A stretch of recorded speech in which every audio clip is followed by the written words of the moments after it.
우리의 신앙에 있어서 도전의 양면이 있습니다.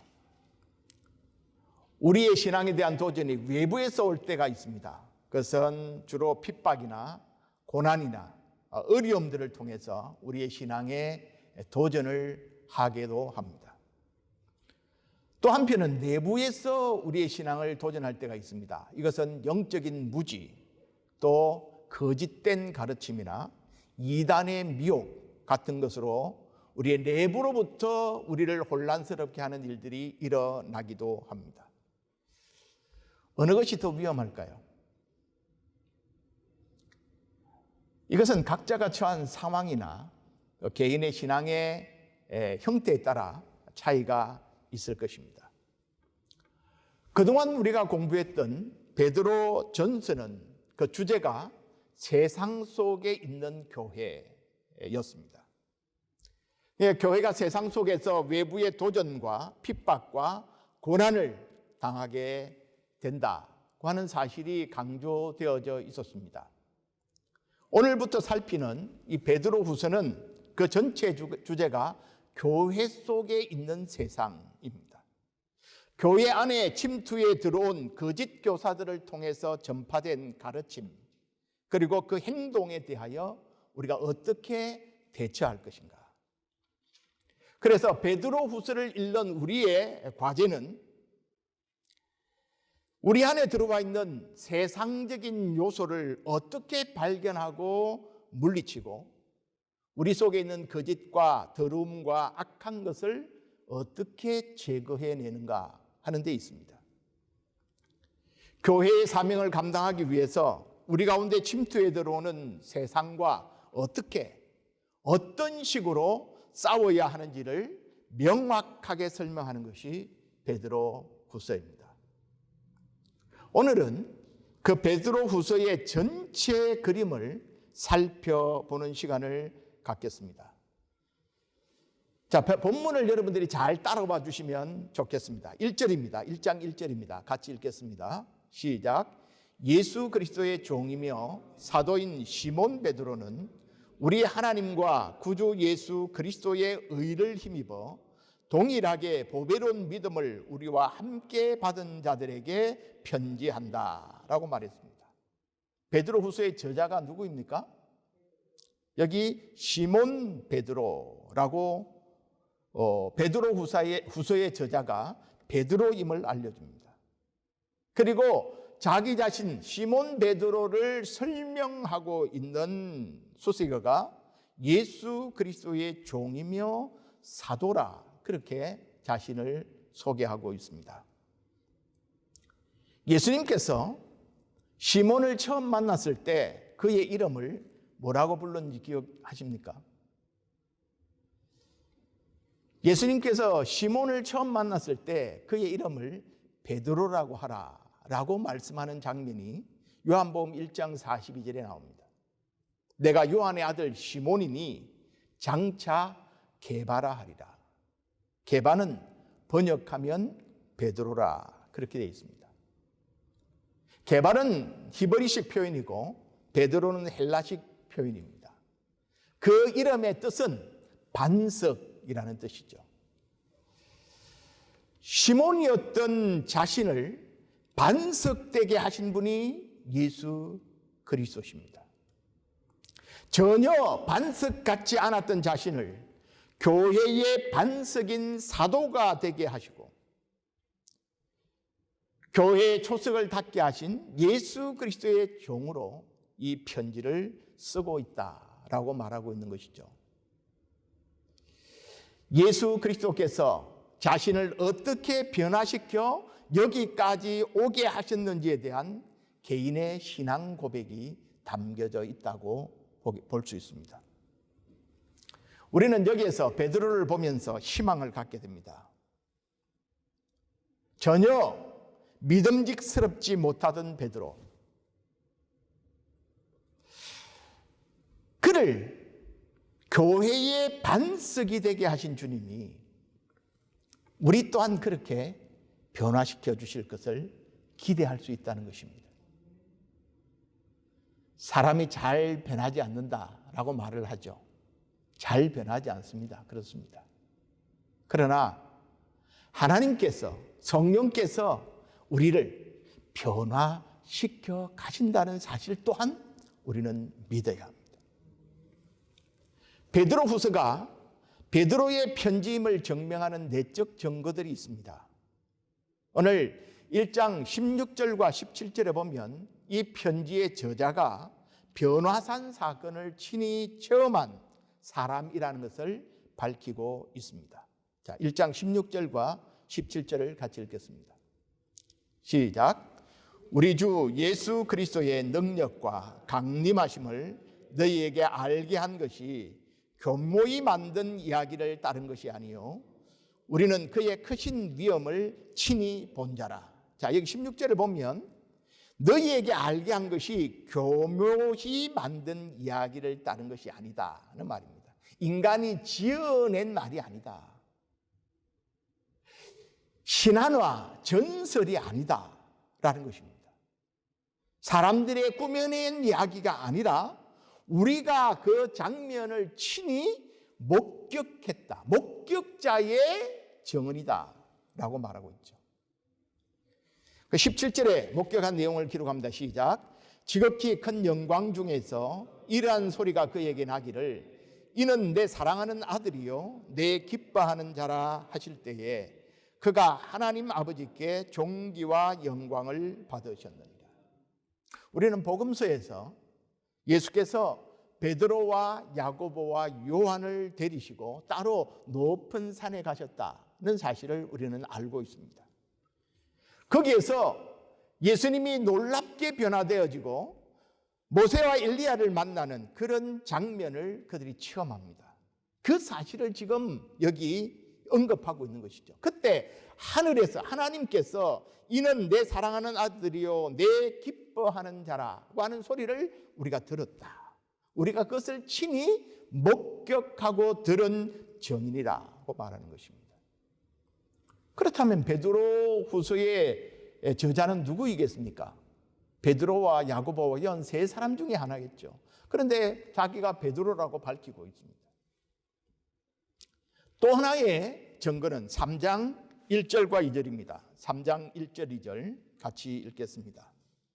시작. 사랑하는 자들아 내가 이제 이 둘째 편지를 너희에게 쓰노니 이 두 편지로 너희의 진실한 마음을 일깨워 생각나게 하여 곧 거룩한 선지자들이 예언한 말씀과 주 되신 구주께서 너희의 사도들로 말미암아 명하신 것을 기억하게 하려 하노라 라고 말합니다. 여기 베드로후서를 몇 번째 편지라고 말하고 있습니까? 3장 1절에 이 둘째 편지를 너희에게 썼다고 말합니다. 첫 번째 편지는 뭘까요? 베드로 전서입니다.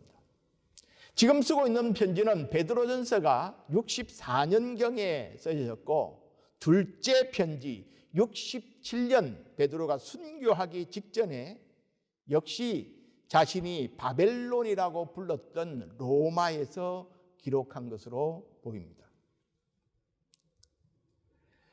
바벨론 같은 이 로마의 거짓되고 부패한 세속의 강력한 미혹의 물결이 휩쓸고 있는 그 소아시아 지역에 거주하고 있는 이방인 그리스도인들에게 보낸 편지가 베드로 후서입니다. 그래서 이 편지의 수신자를 1절 하반절에 이렇게 말하죠. 우리 하나님과 구주 예수 그리스도의 의를 힘입어 동일하게 보배로운 믿음을 우리와 함께 받은 자들에게 편지한다라고 말합니다. 동일한 믿음, 예수 그리스도의 의를 힘입어 구원 얻는 믿음을 가진 자들입니다. 여러분, 우리 또한 동일한 믿음을 가진 사람들입니다.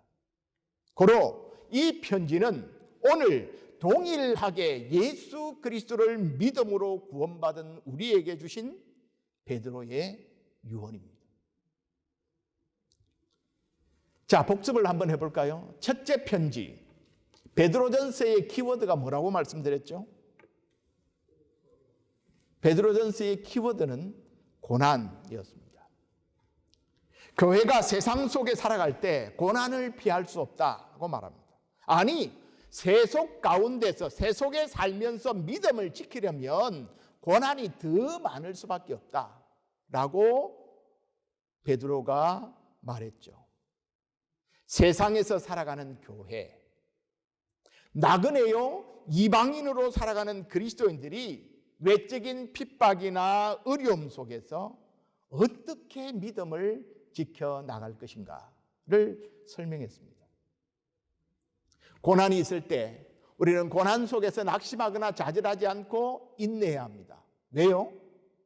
무엇 때문에? 그리스도께서 나타나실 때에 우리에게 주실 영광 때문에.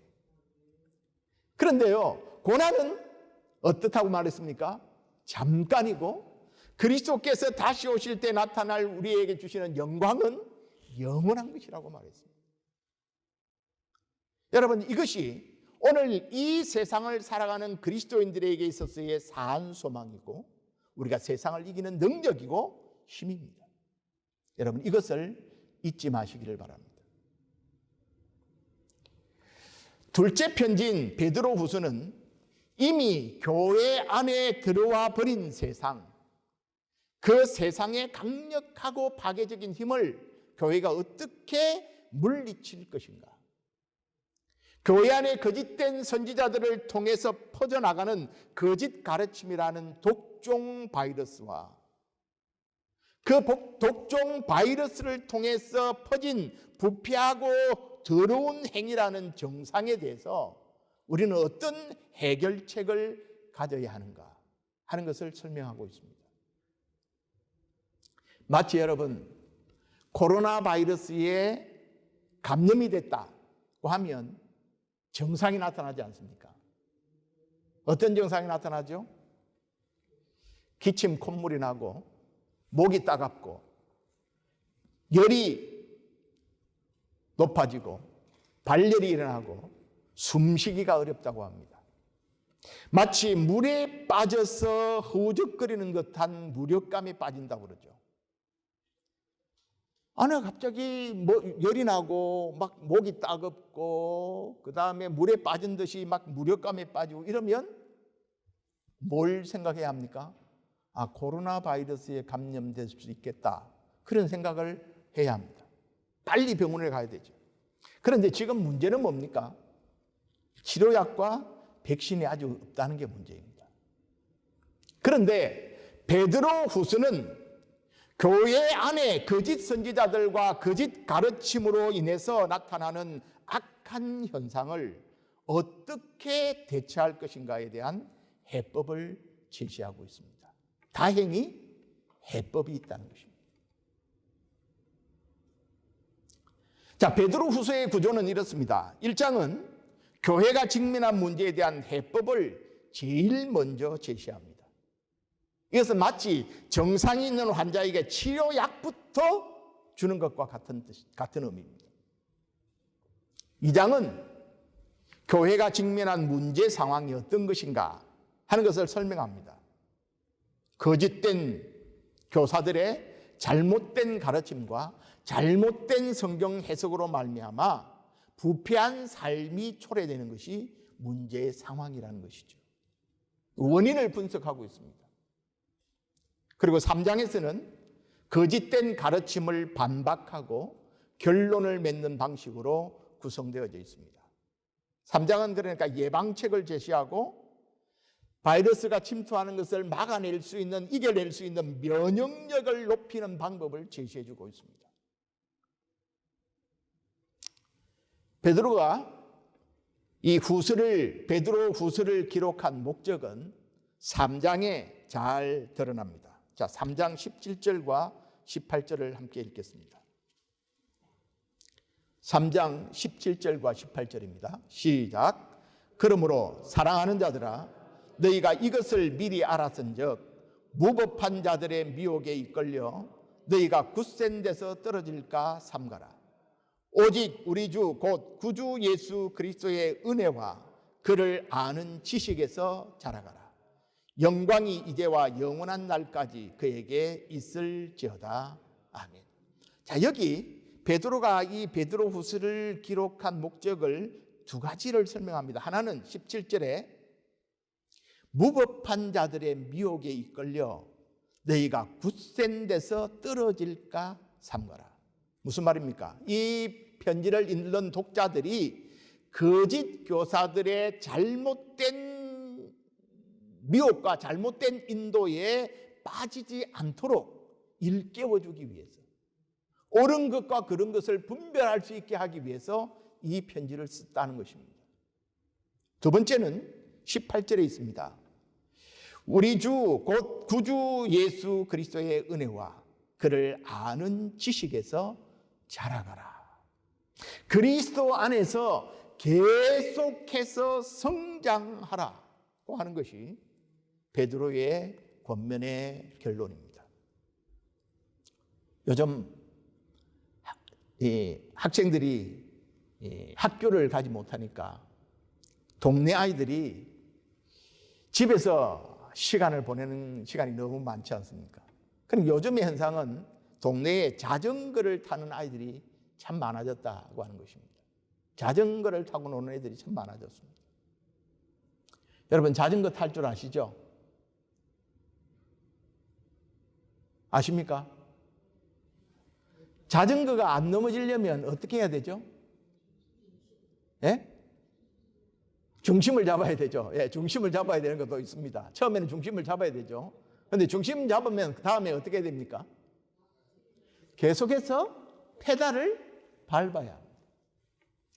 자전거는 페달을 계속 밟지 않으면 넘어집니다. 그래서 어떤 사람이 그리스도인의 삶을 자전거 타는 것과 비유했습니다.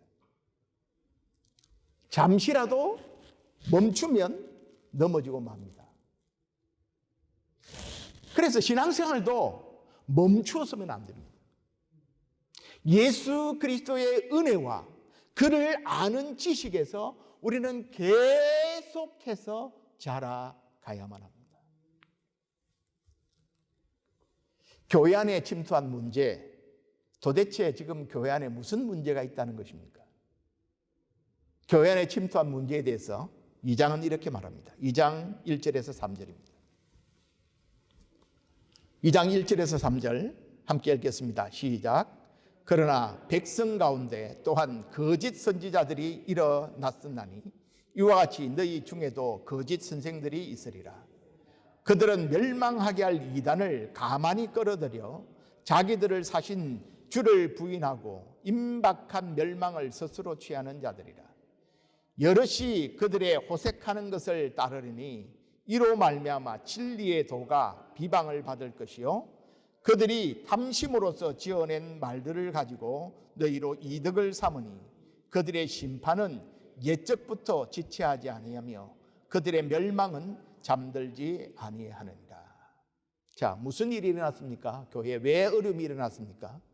거짓 선지자들이 거짓된 가르침을 퍼뜨려서 교회를 혼란스럽게 하는 일들이 일어났다는 것입니다. 그래서 잘못된 가르침을 통해서 교회 안에 악한 일들이 일어나기 시작했다는 것입니다.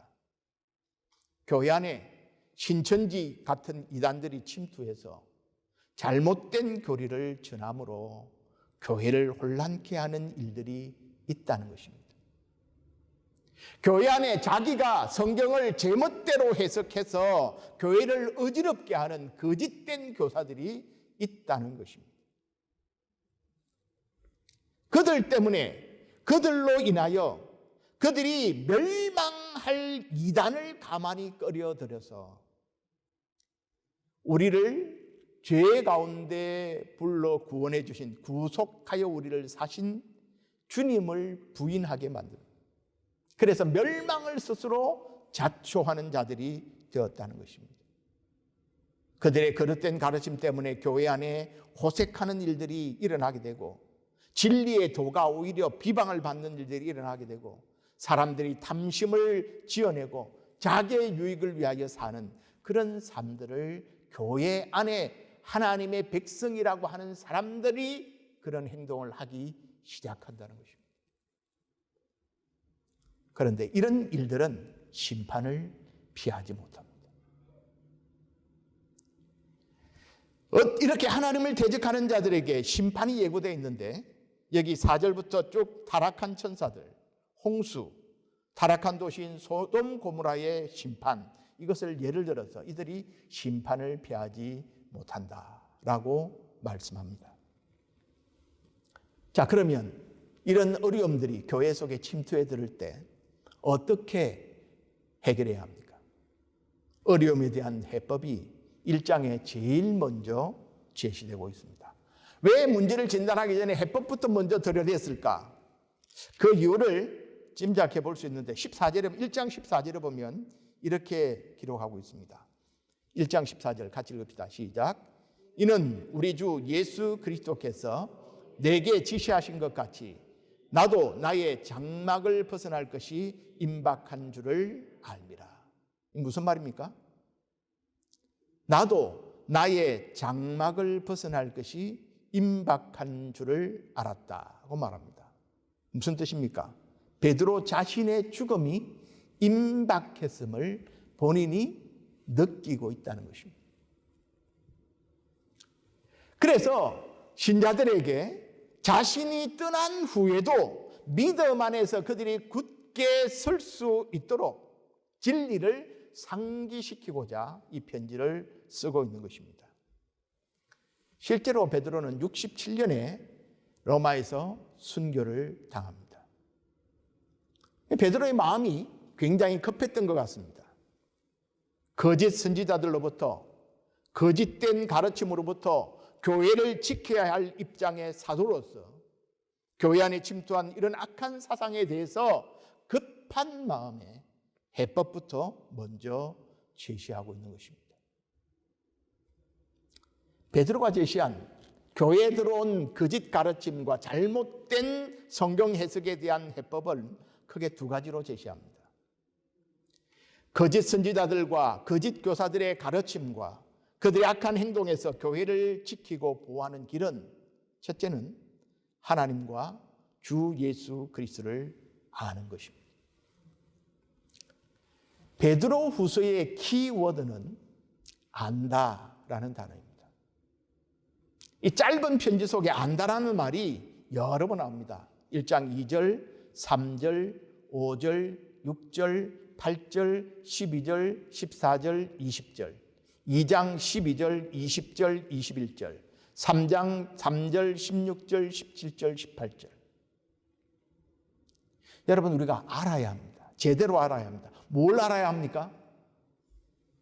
뭘 알아야 합니까? 하나님과 주 예수 그리스도를 알아야 합니다. 여러분, 우리가 어떻게 하나님을 알고 어떻게 우리가 예수 그리스도를 알 수 있습니까?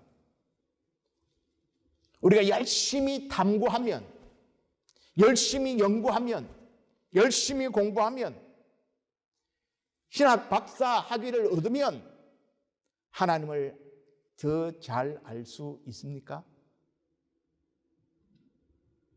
여러분, 하나님을 아는 방법은 인간의 탐구로, 연구로, 노력으로 하나님을 아는 것이 아닙니다. 하나님은 하나님 자신이 자신을 알려주셔야만 알 수 있습니다. 이것을 전문적인 용어는 자기 계시라고 말하죠. 하나님이 자기를 계시해 주어야 합니다. 자기가 어떤 분인지를 자기 스스로, 하나님 당신 스스로 드러내 보여주셔야만 우리가 하나님이 어떤 분인가를 알 수 있습니다. 여러분, 하나님 자신을 가장 잘 드러낸 것이 어디입니까? 하나님이 하나님 자신을 잘 소개하는 것이, 하고 있는 것이 하나님의 특별 계신 성경입니다.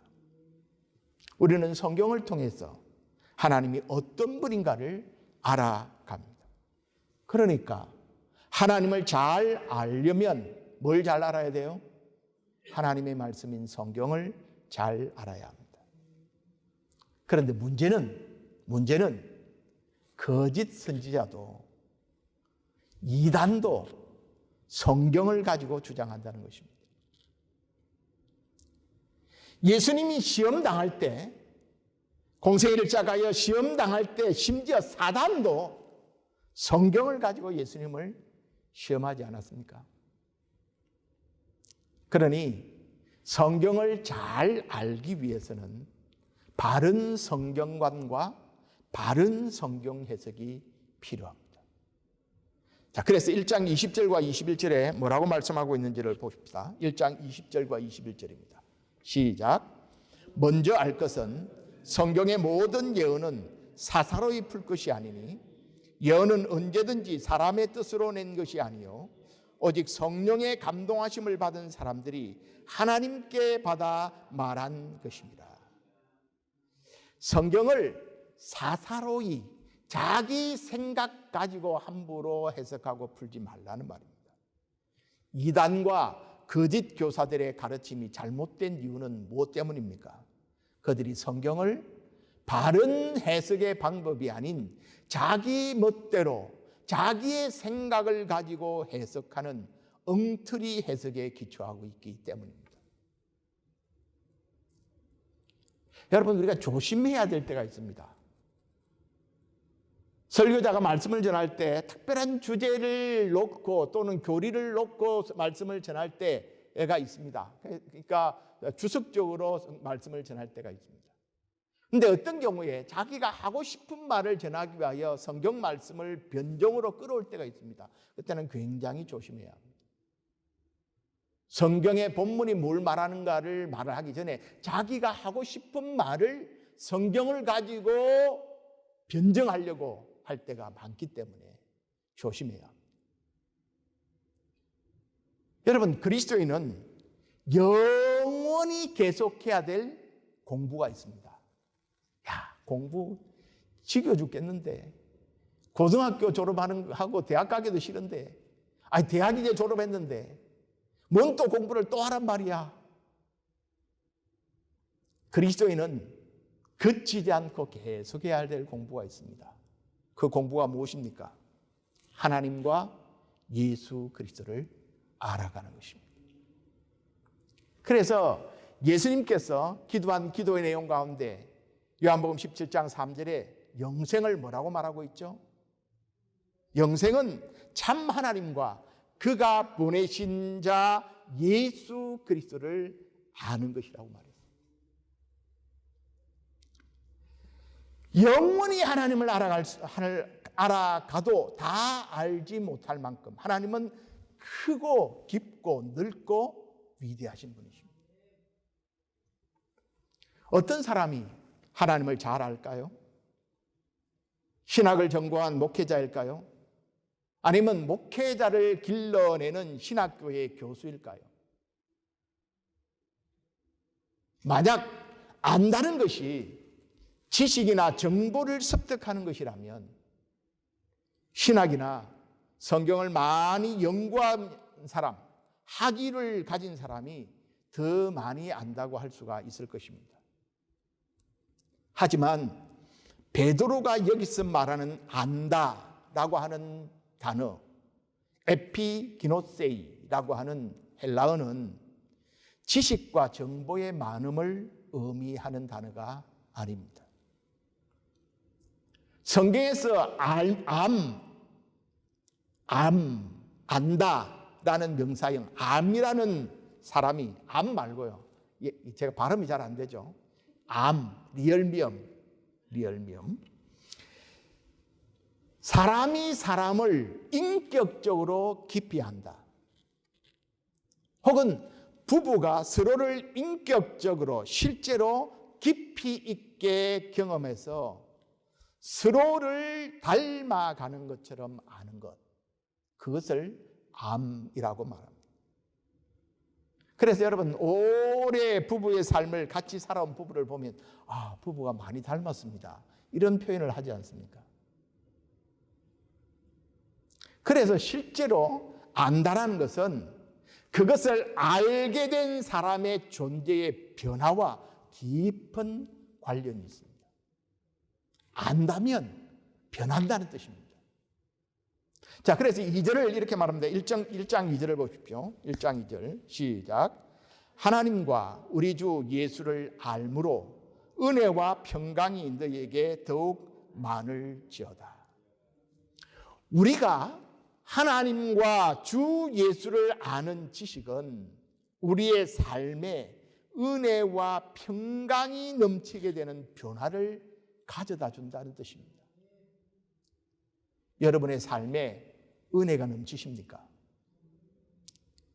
아니면 늘 부족함과 불만과 염려에 대한 불안으로 가득하십니까?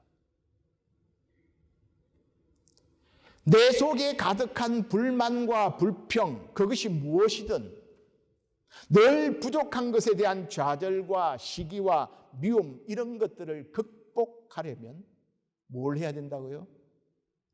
근본적으로 우리 하나님과 주 예수를 아는 것이 답이라는 것입니다. 하나님을 아는 것이 내 속에 있는 모든 비은혜의 쓴뿌리들을 이겨내는 답이고 해결책이라는 뜻입니다. 평강은 무엇입니까?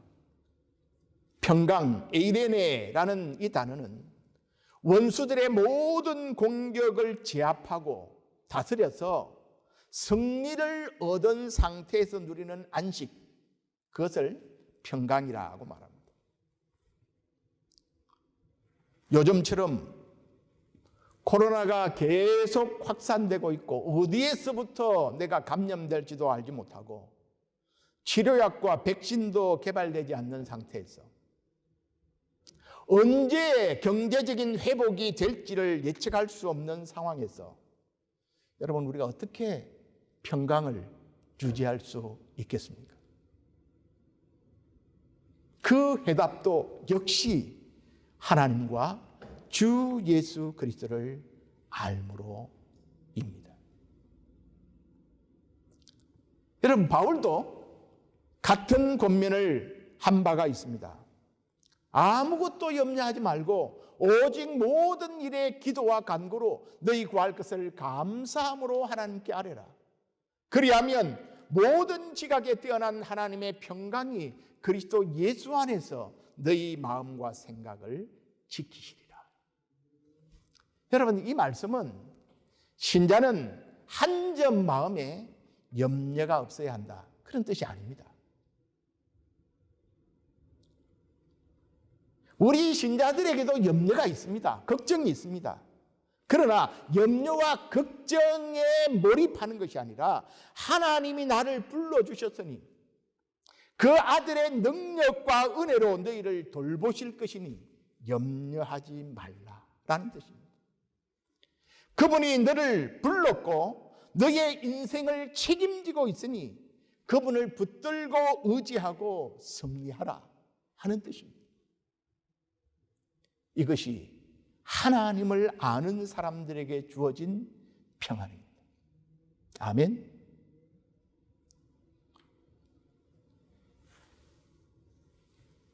세상을 이기는 힘은 다른 데 있는 것이 아니고 하나님과 예수 그리스도를 깊이 알아가는 데서 얻어집니다.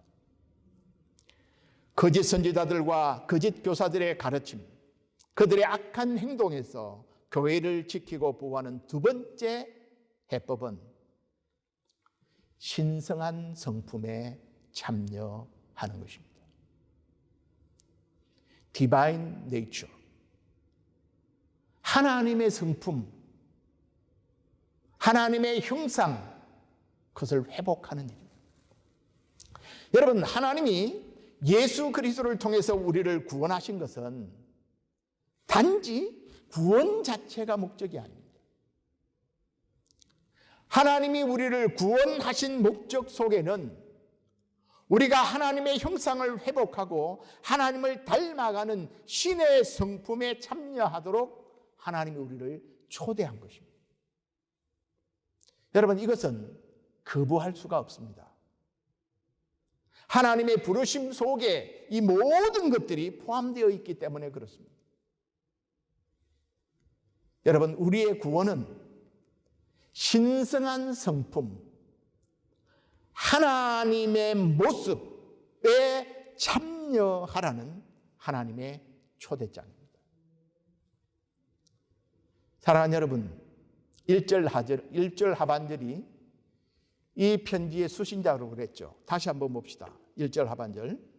우리 하나님과 구주 예수 그리스도의 의를 힘입어 동일하게 보배로운 믿음을 우리와 함께 받은 자들에게 편지하노니. 자, 여러분들에게 묻습니다.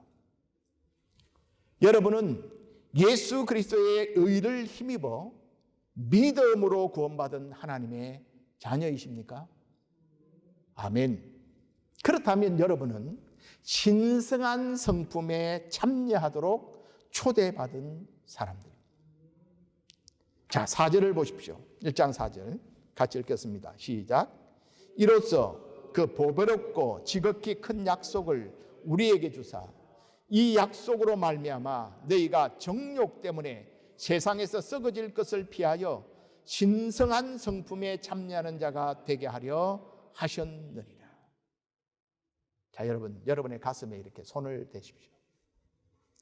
그리고 여러분 자신에게 이렇게 말하십시오. 나는 신성한 성품에 참여하도록 초대받은 사람입니다. 여러분, 우리는 하나님의 신성한 성품에 참여하도록 초청받은 사람들. 여러분, 놀랍지 않습니까? 여러분, 이것이 우리의 모습입니다. 그런데 하나님이 이 일을 절대로 포기하지 않는다는 말입니다. 저 인간 예수 믿은 지 10년, 20년이 됐으면서 왜 저리 안 변해? 그래도 하나님은 포기하지 않습니다.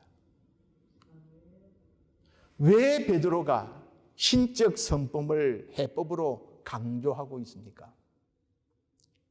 그것은 거짓 교사들의 잘못된 가르침, 그리고 탐욕과 부패한 행실로 성도들을 유혹하려고 할 때 성도들을 지켜내는 유일한 방법이 하나님과 예수 그리스도를 알아감으로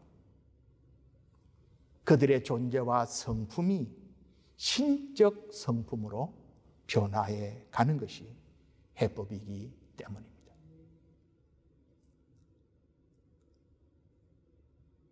사랑하는 드림 가족 여러분, 도무지 의롭지 않고 의로울 수 없는 우리에게 예수 그리스도의 온전한 의가 주어졌다는 것은 여러분 얼마나 놀랍고 감사한 일입니까? 거짓 교사들이 더럽고 썩어질 것을 가지고 미혹한다고 할지라도 하나님과 예수 그리스도를 아는 참된 지식은 우리에게 은혜와 평강을 선물로 주십니다. 그리고 우리로 하여금 하나님의 성품을 닮은 하나님의 사람으로 자라게 합니다. 우리가 하나님께 속한 성품으로 하나님을 닮아 변화되어 가는 모습, 여러분 생각만 해도 놀랍고 가슴 벅찬 일이 아닙니까? 베드로후서를 배워가는 가운데 하나님과 그 아들 예수 그리스도를 더욱 알아가고 우리가 하나님의 성품으로 변화되어가는 놀라운 축복이 우리 모두에게 있기를 소망합니다.